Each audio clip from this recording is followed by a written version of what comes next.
You're listening to Investigation Insiders by Integris Intelligence. Hello again, everyone. Welcome to another episode of Investigation Insiders. This is Forhad. Hope you are all doing well and staying safe. Joining me today, again, is my right-hand woman, Jo Morrow. How are you, Jo? I'm doing well. How you doing today? I'm doing pretty good. Well, it's 20 days into Ramadan. So, aside from the fact that we're recording this in the morning without a cup of coffee, everything else is good. I give you credit. I don't think I could do Mind over matter. it. So um, it seems like there's been a huge spike in the number of threat assessments we have been doing during the pandemic due to like hostile or strange communications, right? No, I'd agree. I guess the reasons are varied. I don't know what they is. I guess some people are having gripes with current employers, maybe even former employers who's losing their jobs. They want to take it out on somebody. Others have had issues with political affiliations, and then that some people just start threatening or like losing their mind out of it. So what starts out as a friendly meeting with somebody turns into something that turns really bad.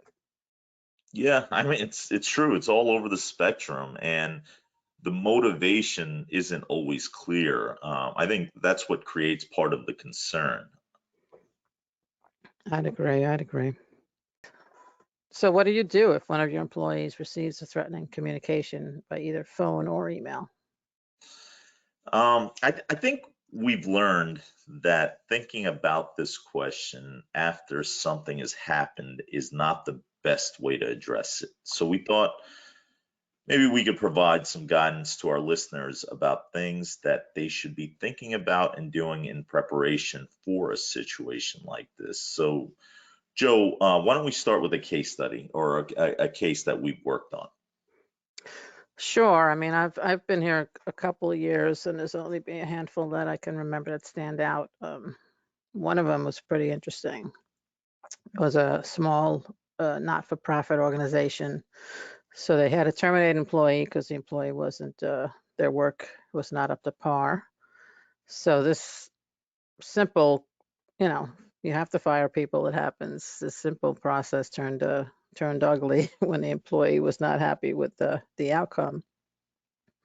So the employee became, belligerent and threatened the company, saying things like, "You'll regret this," or "I'm not going to be the only one who is going to suffer," which obviously caused concern for the not for profit.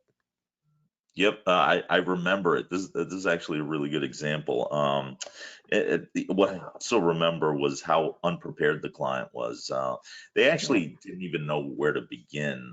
In fact, they got kind of lucky because they had some HR consultants who knew us, and those HR consultants connected us to them. Otherwise, it can be a little bit baffling, especially if you can't get to someone who can help you handle the situation.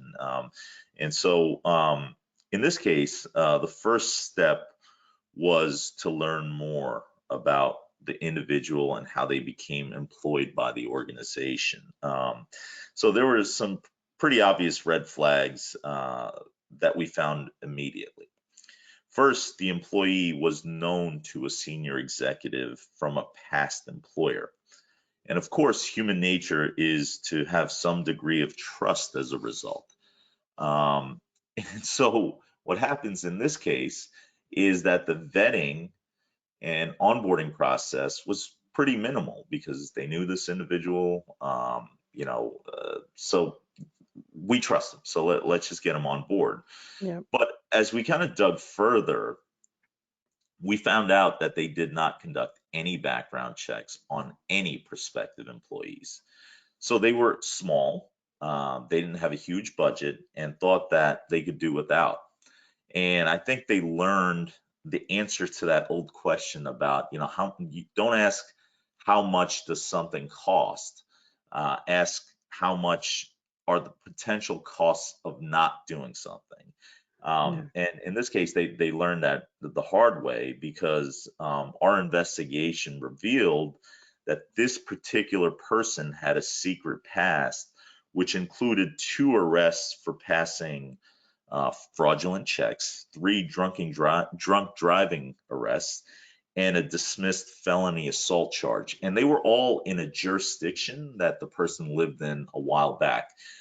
Just for context, this client actually didn't even know that the person lived elsewhere ever in the past. And that was probably part of the guise of these folks not looking there. So the Yeah. client obviously was shocked and disappointed with themselves for a lot of reasons. The most obvious was not performing any due diligence on this or any other employee. They were also sort of completely unprepared to deal with the situation, and were very, very lucky that this did not escalate further and the individual didn't carry out any of the threats. So, Joe, how did we end up helping them out? So we wound up conducting a security assessment, providing them guidance on personal safety. I mean, that's the first concerns, making sure everybody is safe. We helped them file a police report, which was significant due to the threats that were made. There was reason to be concerned. And then we began conducting the background checks for all current employees to make sure that there's no other surprises in the group, or at least we're prepared to know where these people, what the history is of the current employees. Then we help develop an ongoing screening program for them, which is just having them go back to current employees, set up a schedule to reevaluate them, run background checks again, see if anything has changed. We help them develop a program for vetting new potential employees. And then we also help them develop a playbook kind of guideline for responding to any future incidents. So that at least they had some kind of plan going forward. Yeah, I mean, all pretty simple, right? I mean, none of that is terribly complicated, but it changes the landscape for them in terms of responding, right? And I have to tell you, one of the reasons we chose to share this particular example is that it helps to highlight the fact that this type of issue gets thrown into a bucket with many others that no one thinks or cares about until there's an incident. As you guys are aware, our philosophy with risk mitigation is that a little preparation goes a long way. For your information, the size of your company really doesn't change your duty of care. Had this former employee come in and hurt someone, I certainly would not want to be in the organization's shoes during a post incident investigation because they were completely unprepared. They didn't do their due diligence and something happened. So, Joe, why don't we walk our audience through some of the basic preparedness measures that can be taken to address the situation if it were to occur to them? Sure. So I think the first and foremost, you have to build your response team. Who's going to be who's on this team? So I would suggest people from HR, some legal personnel, some security personnel, and getting help from external partners. So anybody that, depending on your business, that have input on this and can help you secure a better response. This team should, each person should have a specific role.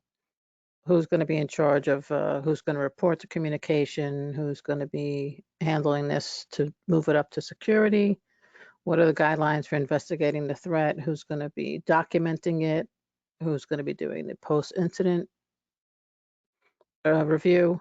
So all of these things are important. I mean, we wound up sending up a guideline to the client to help them prepare for this, helping them assign the roles, which made sense. This included, who's going to forward the call, the email, the safest way. What are the instructions to do that? Who's responsible for the next steps, and who's going to call the law enforcement. So all of these things I think are important to build when you're building your plan. Sure. No, absolutely. Obviously we're seeing a recurring theme in preparedness and response. I do have a couple of comments on the items that you just mentioned, right? So, like this organization, right? They were small, and to talk about building a team, the immediate response is going to be, well, it's just X number of us and we don't have legal, we don't have, and so couple of things to think about on that, right? A, you may need to establish external partners to fill those roles in the event of an incident, or B, you have to put that hat on and think in terms of legal, think in terms of HR, think in terms of security. So even if you might not have the personnel, you have to account for it in being prepared. So you should make sure that you have the resources to properly investigate and respond, right? So, for example, do you have the capability internally to research phone numbers and emails and people? If not, do you have the external resources to help you do this? If the threat is so serious, that it may require protection personnel or some type of transportation, additional electronic security measures. Do you have the resources to do that? If not, those are things that you should be thinking about well in advance of needing it. And so that's really important. And then this is something that comes up over and over again. If part of your team is an external agency like Integris or even someone internally that's doing it, um, please be sure to gather as much information as possible. We had, just the situation this week where a client didn't share information with us, which turned out to be pretty helpful. In fact, as a result of the case, we have updated our case onboarding process to provide some explicit details to the client about what could be helpful for us in our research.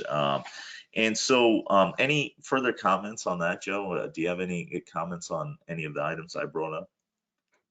I do. I mean, just what you just brought up just now was the clients don't tell you everything because they don't think you need to know, or you have to find it all out. But if they have identifiers that will be useful, which will just speed up the process and make it more of a focus effort on our part. So that's a key point there. Yeah, I mean, time is of the essence in these situations. So you don't want to waste time researching and looking for things that you already know. So, Yeah. um, yeah, as far as takeaways, Joe, I mean, I think it's simple for this episode. Don't wait till something happens to learn how to deal with it. Assess your potential risks regularly and have plans in place to deal with situations like what we did. No, I agree. Being prepared in any situation gives your employees a little more reassurance and calmness that, hey, this is a new kind of scary situation that came up. I don't have to question what's my first response. I have a guideline. Here's what I can do.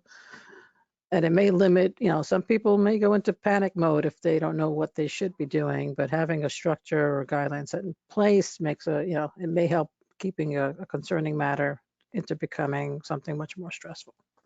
Yep, no, absolutely, and just have a roadmap. And obviously, we know like the roadmap may not be followed exactly, right? But at least you have general parameters in terms of Right. what you need to do. So awesome. Well, that wraps up another episode. Thanks for joining me today, Joe. Thank you all for listening and following and your comments and your likes and everything like that. We appreciate everything. We appreciate the support. We hope you continue to enjoy the content and look forward to hearing from you.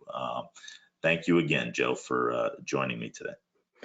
Always happy to be here and happy to be back. Till next time. Don't forget to follow us. We are on LinkedIn and Facebook, Instagram, Twitter, and YouTube.